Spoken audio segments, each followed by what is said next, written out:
something like that. Yeah. For joining, this is Anthony Maglieri. I'm running for the Kendall County Board. I've got Robyn Vickers, current board member here today, and we're going to talk about property taxes, go through her tax bill, my tax bill, talk about where the money goes, where it comes from, and things that we can do at the county board level to try to reduce your property taxes.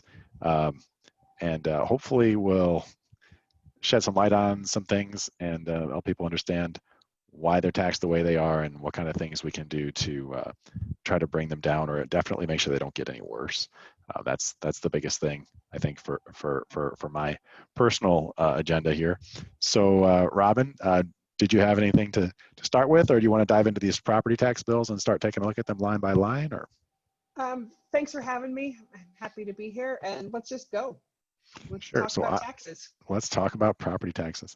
So I'm going to share my screen here, and right here on the top of the screen, once we can see that, you can see this is my property tax bill in Newark, Illinois. There's my name at the top there, my address, my current tax rate, this net taxable value, which is the total of the home site plus the dwelling, and that's also, I believe, 1/3 of the actual assessed Correct. value. Is that right? Right. Yep. To calculate the equalized assessed value is the 3-year average of the value divided by 3, or the value divided by 3. Right. So so that's where these numbers come from. That my lot, I guess there's 2 lots here, you can see, but these 2 original lots times 3 over an average of 3 years would equal this times 3 in the house as well. So total, roughly, my property is worth a little less than $300,000 based off of the assessed value here. What else is important on here? My township, this is the jurisdiction that controls mostly the roads. That's what the townships handle, right? The roads in different areas. There's any roads that are not in the municipal area, and then there are some county roads within the township as well. So it's kind of just divided up by how big and busy the road is, I believe. Got it. If it's a busier road, it becomes a county road. Otherwise, the township covers it. Goes through the whole county, rather than a road leading to a farm or something. Great. Okay, and I guess we'll just go to yours now and just try to do these one at a time. And this tax rate here, and we'll get to this later, but this is the cumulative total of all of these different tax rates down here at the bottom where you see taxing bodies.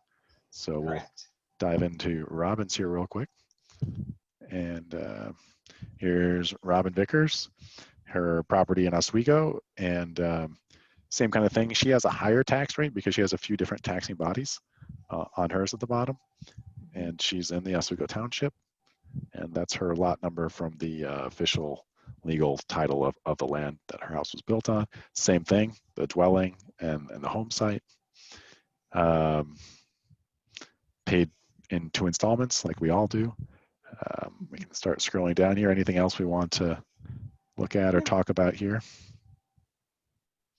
So exemptions, this is a key deal to getting your property taxes lowered. If you live in your home, you are the owner of the home and you live on the property, you get the homestead exemption or the owner occupied exemption as it's listed here. Both Robyn and I have that on our tax bills here.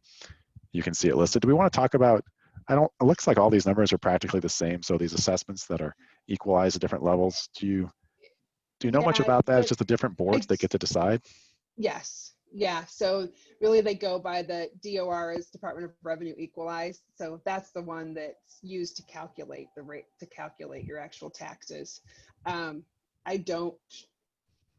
Board of Review, when you get your tax assessment in the fall, then you can actually appeal your property taxes, and you do that through the county to the Board of Review. So there's an appeals process.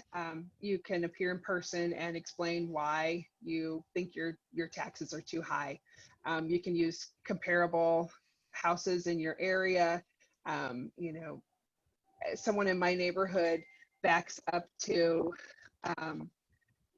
what ended up being a truck distribution facility, and there's a large berm, so it's not something they see every day, but it's still on the other side of the farm. And they were able to appeal and get a little bit taken off of their taxes because of who their neighbor was. But then people on the opposite side of the neighborhood back up to a lake. And so that's more desirable. So their taxes are higher because they have a good view. So, and it's pretty hard to appeal when you have a good view. But I have a friend of mine who has who bought a home in distress, and it was originally a really high assessed value. He bought it and went into the board of review, and he was able to say, hey, look, I purchased this house for this amount, and they were pretty straightforward with him. They said, okay, well, we'll give you that amount then. That's what the current value is. So I'm sure as he does his improvements, they'll probably come back and reassess him. Reassess, yeah, for sure. But he was really glad to see that because it was a substantial difference. So if you think these numbers are off, if you think your house value is way above or way under that, it is worth your time for your individual taxes to consider asking the board to do this. And of course, you do this way before your tax bill comes out. There is a time that's okay to do this. I don't know what it is, but it's well before your taxes are done. The assessments come out in November, I think, and I think you have to appeal by, it might be December. I know that the appeal hearings are happening January and February. February, I got it. So the Andy Nicoletti, the county assessor, will update the board and tell us that he's almost done with appeals. So that's a winter thing. So I don't know if there's a strict deadline, but it seems to be happening January, February mostly. I think one, that's good information to have. One, I think, important thing that you were mentioning here to me earlier before we started recording was that your prior year equalized value is larger than your current equalized value. And you want to talk a little bit about that and how that had an impact on your taxes? Sure. So each township has an assessor who actually assesses the property. And the township is divided up into parcels, little districts within the township. And so they rebalance regularly every 2 or 3 years, so they'll look at, okay, our total EAV is this, but this is really high over here. So they rebalance. So that's actually why my assessed value went down. They determined that there was more value somewhere else. So it dropped my value a little bit. And someone else's value went up, and that's where that difference came from. Right, because it all has to equal the number at the end. And so some go up, some go down. So for everyone that went down like me in my district, another district hadn't been rebalanced in a few years. So theirs went up a little bit. So then you can see mine went up ever so slightly from 85 to 91 here. So I was one of the people that got bounced up, probably not as part of your equalization in Oswego, but still, it's still something similar happened to me, and sure, mine went up a little bit. Maybe some years it goes down and some years it goes up, but it's constantly kind of rebalancing to make sure everything is fair. To keep it fair across the township, yes. Great. All right. Well, let's go back to yours here. Obviously, this is just that we have only paid our first property tax bill because the second one's not due yet. So, but we've both paid, so that's good. This is public record. You can look this up for anyone you want to. Anyone. And see if they're paying their property tax bills. Just it's on the Kendall County website, but I was just Google Kendall County property tax lookup or something, and it pops right up. So, other exemptions. Let's talk about exemptions before we go on. So, I know we have an owner's occupied exemption. I don't know all the exemptions that exist in Kendall County. A lot of places have like a military service exemption or an exemption for people who are older and retired. The biggest one that happens is the senior exemption. And that keeps it keeps your taxes lower. So you're not seeing the increases in the EAV every year. So we have a lot of those senior exemptions that are applied. You have to apply for it every year, which a lot of seniors forget about. But we happen to be in the county really good. They typically will send a reminder to people that, hey, you've gotten this in the past. You still want to apply for this. Why do we make them reapply every year? Do you have any idea on that? I believe it's a law. I don't think that we're allowed to just apply it because because obviously they're not getting younger, and the county should know when the house is sold. So it must be. I'm making an assumption here, but it must be that it's just that we're not allowed to just. Maybe it's an anti-fraud thing. Maybe people are afraid they're going to keep it in their grandpa's name or something. Right. and they can get him on the record saying, hey, grandpa's, 85 years old, but he passed away last year. You can't get this exemption again. It's probably something like that. Yeah. And the sales history, kind of like who purchased it when and for how much. Historically, there's Robyn's and mine as well. I believe I'm the third owner. You can see that I bought at the peak of the market before it crashed. So we're still recovering for that. So yeah. Yeah, definitely. Doesn't look like you got like a super bargain on it, but I mean, what are you gonna do, right? Yeah, We're here for the long haul, so it's okay. Yeah. I got mine. I got mine in a little bit of a distressed shape as well. So I've been working on this. So when the assessor watches this video, he can be sure to increase my property tax. So anyway, let's talk about these line items while we still have a few minutes here. So first of all, looking at my pie chart, I've got 2 school districts in my taxing body. The high school is in a separate district than the junior high and the grade school. So you can see that's these 2, the blue and the red. If we look at yours, you've got it looks like a unified school district. That's why you got this huge chunk of blue, right? Yep. School district 308, right? Yes. And just to start off, obviously the lion's share of both of our taxes, yours and mine, even greater degree mine, are the tax portion of the property tax that helps fund the school. And I know you've been involved in initiatives for these school tax levies and trying to get the schools the funding they need in the past. Do you want to talk a little bit about that process of what's involved in getting these tax rates to get increased and how that goes with the ballot initiative and all of that? Sure. So the tax rate can only be increased by referendum. So we the school board put out a referendum to raise the tax rate. I believe it was 30 cents per $100. You're talking about school district 308 specifically here, right? Yes, this was 308 specifically. But any school district that wants to raise their taxing rate has to do it by referendum. So the citizens have to vote for it. Unfortunately, those often happen in the consolidated election years, so the odd years, where turnout for the county is about 11, 12%. So it's and they can put it on any ballot. It just often seems to fall on those consolidated years. So the initiative failed in Oswego, but it would have raised the tax rate, like I said, 30 cents per $100, which would have brought in about $5.5 million to across the entire district. Oswego 308 spans 68 square miles. It's in 6-7 communities, 3 counties. I mean, it's huge. So that extra income would have made a big difference for 308, especially when you consider we are the adequacy target funding from the evidence-based funding formula says that we're at 62% of what we need to 62%. Yes. So we're a tier 1 school.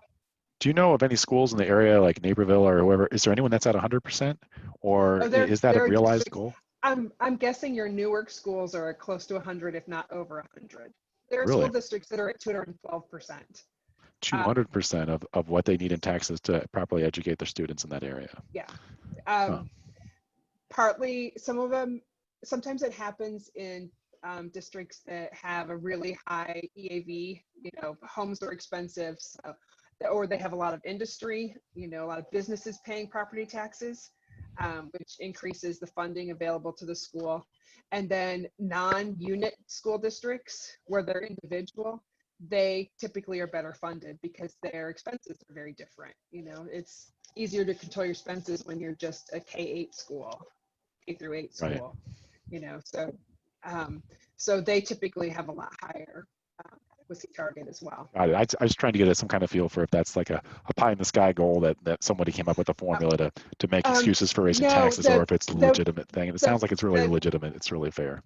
The EBF is actually really good, and it is a way to get districts like 308 to the 100%, because now those districts that have, they have 200% funding available locally, they're getting a tiny amount from the state. So that difference, before everybody just got a flat fee amount per student.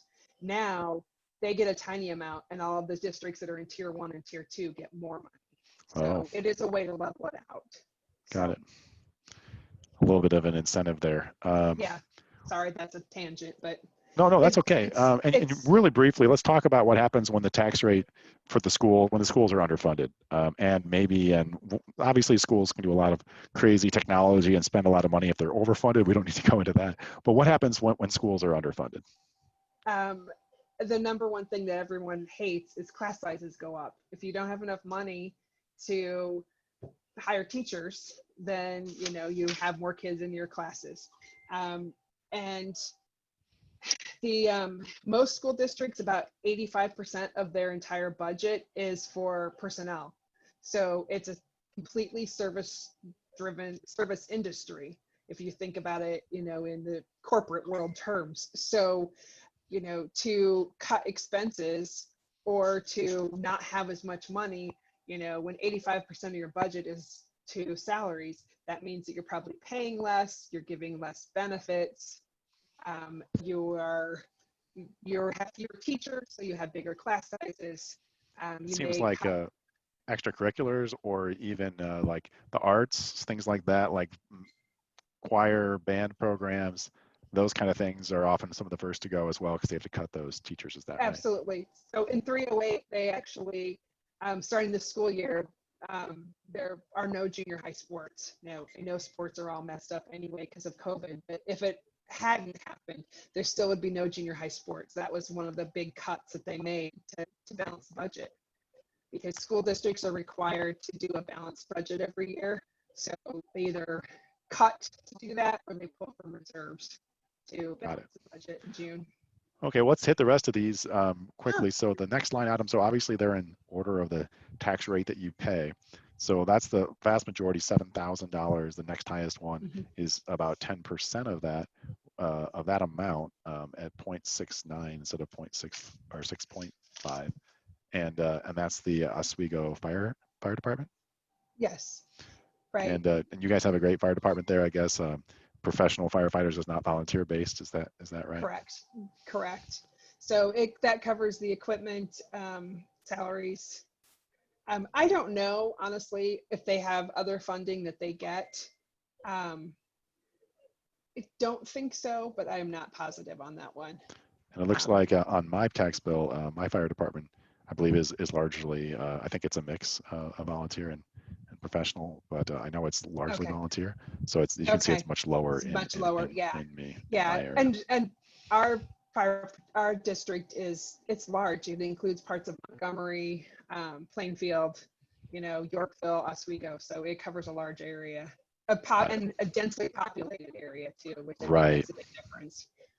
So then the item number 3 on your tax bill, which is at about 0.65% or about $700 a year for you, is this county number. And this is where we come in, right? This is where you come in and where I'd like to come in. This is the county board. So can you talk a little bit about this $700 that you see every year, all the things that this helps fund? And then we probably only have a few minutes left, and the rest of this should be pretty self-explanatory, except for maybe the forest reserve. So let's talk about that too. Okay. That funds basically all the county operations. We have other revenue that comes in as well, but this covers a large portion of what we do. So you're talking about the county sheriff's department? The sheriff, which there's grant money, and there's a 0.5-cent sales tax for public safety that's charged across the whole county that goes to the sheriff for operations in the jail and the deputies patrolling. And then there's also a 0.5-cent transportation sales tax for the county. And that funds roads and bridges. So got it. That's additional funding that beyond this particular line item on the property tax bill. And just a quick side note about that, because we have that transportation fund of money coming in that's dedicated solely to that. The Millington Bridge, I know it's a very sore subject and you're part of the county. Yes, it is. But we're happy that it's open. It was a joint effort between us and Grundy because it crossed the county line there.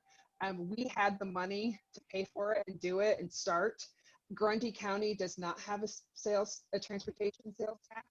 So they had to rely on federal funds for their portion of the bridge, which when you start trying to get federal money adds, you know, as you saw, a lot of time to the process. So while we're on that tangent, I guess in retrospect, if we could have started it with us and waited and had Grundy, or I think it was LaSalle, isn't it LaSalle County? Oh, I think if they have LaSalle County pay us back, maybe we could have gotten in ahead of all the high water levels or something like that. I don't know if that all started before I was on the board too. So Got it. I don't know. So you're absolved.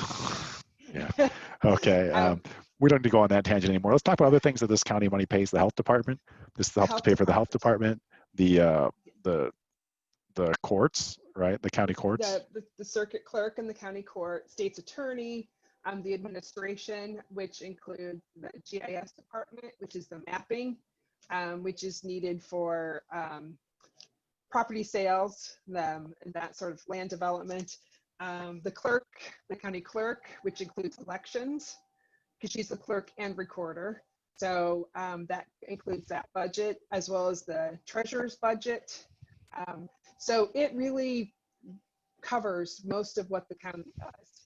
Yeah, and so we could eliminate all of those things, and we'd be only $700 out of $10,000 on your tax bill. And I think historically, that's been really well managed. I don't think that we have an exuberant county. I think that we've had extremely good, really fiscally conservative management of county affairs. I think pretty much anyone on any side of the aisle would agree with that. And that's tradition that we're happy about. We want to maintain that and be really careful with spending going forward. Obviously, the junior college is on here for you. I've got a different one. The library, your road district. So that's a township. That's our Oswego Township road. Yeah. All of these things are separate from what we can do at the county level, with the exception of the Forest Preserve, right? Let's talk a little bit about that. A lot of criticism about the Forest Preserve and how we don't do anything with all the lands we have. We have way too many lands. We should look at selling them or farming them, letting people rent them and farm them. So at least we collect some revenue from the farm. We actually do rent out land, and there are. We can't sell once land is part of the Forest Preserve. You can't sell it back into private use. So because you can't rent private use, or you can do something with accounting to let the. Like we rent. We have Forest Preserve land that is farmed. You know, farmers rent it. Some plant crops, some bale hay.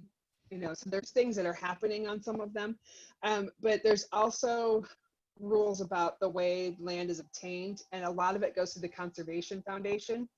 So somebody wants to donate their land, so the Conservation Foundation will take it and, you know, pay that the taxes on it, whatever, and then give it to us but there's always stipulations on it that, okay, we'll give you this land or we'll sell you this land for this discounted price, but within 5 years you have to have it back to out of farmland and into, you know, Forest Preserve conservation effort kind of thing. So there's not everything can stay rented out forever the way it works. So we're at the point we really are not considering any more land at all, because we do have more than this was, I think it was maybe 10 years ago, a bunch of land was coming available and they were scared that they wouldn't get it, and it was good prices, and they just bought. And now we don't have the funds to develop them. So, you know, it's one of those, well, they were going to deal with that problem later, but they're all gone, you know, so now the rest of us are dealing with that problem. So yeah, that's the criticism I hear. We have a lot of land and we're not doing anything with it. Of course, there's no money to do anything with it, right? You know, yes and no, because they're being maintained in as much as they're not, you know, we do weed control, noxious weed control, that sort of thing. It's not like it's just Well, it's completely not going to rampant, but it's not hell. any like a destination where someone wants to go. Right, right. Because it takes money to develop those, and we apply, the Forest Preserve applies for tons of grants and gets tons of grants to do that stuff.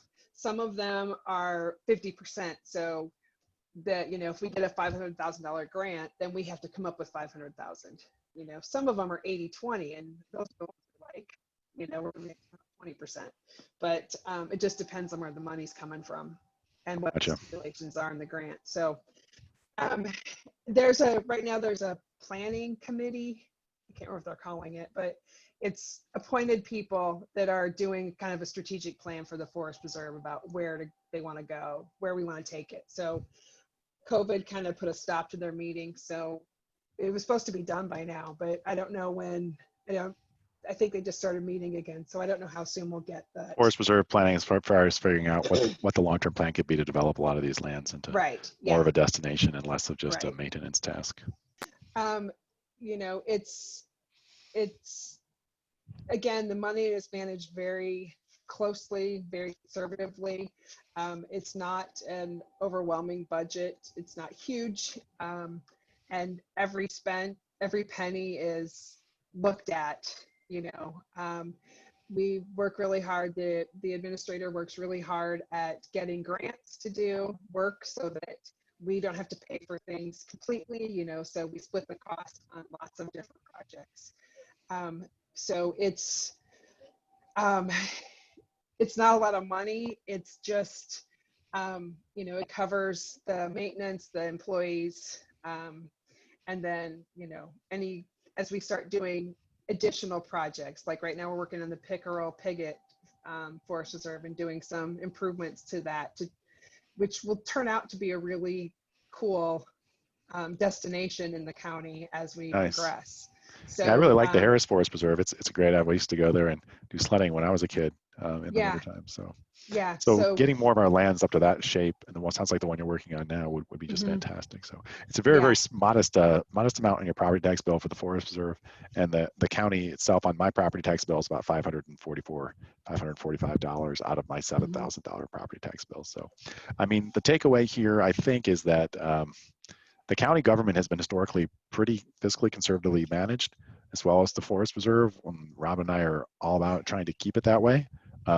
Property tax bills are disproportionately high as far as the overall tax rate of all these taxing bodies in Kendall County. And I think one reason for that would be that our housing values are a little bit lower than a lot of other places, and we still want good schools, and we still want a lot of these services like a well-funded fire department and county government, the police, all those things that we don't want to have a poor version of. We want to have a public library. These things are important, but you and I a lot while I'm trying to campaign for a county board seat hear a lot from people about that we need to do more to address property taxes, and there are things we can do. We talked to the economic development director, and one of the biggest win-win things in here is work with these people that work in economic development around the county to get more businesses here, so businesses can take on a larger share of the tax burden and less for the residents. And of course, employees can come into the area and do those 0.5% taxes that you talked about that fund the roads and fund the police department, and take some of that burden off of the residents as well. That's really kind of the best lever we have, and just watching spending and trying to maintain the philosophy and the legacy we have of being pretty fiscally conservative in Kendall County. Would you have anything to add to that, Robyn, or does that about cover it? That it does cover it. And I just wanted to add another benefit of economic development. When you bring businesses in, and that's how you increase your tax base, you're not bringing in students, which then doesn't raise the cost at the schools. So, it's really important to get those businesses. I don't know what the county-wide numbers are. I can tell you in Oswego, I believe it's about close to 80% now is residential property taxes, which just makes it, it just puts more burden on the homeowners. If we get more businesses paying, then our percentage will go down. If we can get it down to 60%, I'll be overjoyed. Right. I think everyone would be. And the end takeaway that I get is that what's the county's main role is to collect these property taxes, which are then distributed throughout all Correct. of those line item taxing bodies, right? So people say, oh, Yes. I've got to go to the county building and drop off a check for $3 or $5 or $7 or $10,000. Boy, this county government needs to fix this problem. And you can see why Right. they would say that. Yes. And after the tax bills go out or the first payment's due, I get that a lot when I run into people out shopping. It's like, man, I Because it just paid hurts. you a It's not fun. ton. It's It's not right, fun you writing that know, check for $5,000 or $7,000 or whatever it is. and really all we're doing is just collecting it and sharing, you know, and then if you turn around and the treasurer collects it and turns around and gives it back to the taxing bodies. So And the vast majority of that is the schools. yes. And we Yeah. all know that having good schools, even if you don't have kids in school, keeps your property tax values high and Yep. protects your investment. So even if you're not, quote unquote, getting the benefit from that with your own children, of course, Mhm. having educated children in your area is lots of benefit for a lot of reasons, but you're Right. still protecting your own property tax values by having great schools in your area. Right. And you decrease crime. And I mean, there's a whole lot of social Oh yeah. benefits as well from having good schools. So My mother was a teacher in Yorkville for I think like 20 years in the Yorkville School District. So I'm a big proponent of teachers and having good teachers as well. yeah. Yeah. All right, Robyn. Well, thanks so much for taking this time out with me, and I'll let you know Absolutely. when we get this posted, and we can share it. And hopefully, when people have questions about property taxes, we can shoot them to this video, and at least maybe they'll get some ideas of some things they haven't already learned, and some of the ideas that we have. If you Sure. have ideas we haven't covered, people can hit them in the comments, and we can address them. There are ways to choke money out of this system, but I think most of those ways will just kind of take money from everything in a non-intelligent way. We need to look at where we can find savings Mhm. intelligently is by far the best way. Absolutely. All right, thanks, Robyn. Okay. Thank you. Bye. Appreciate it. Bye.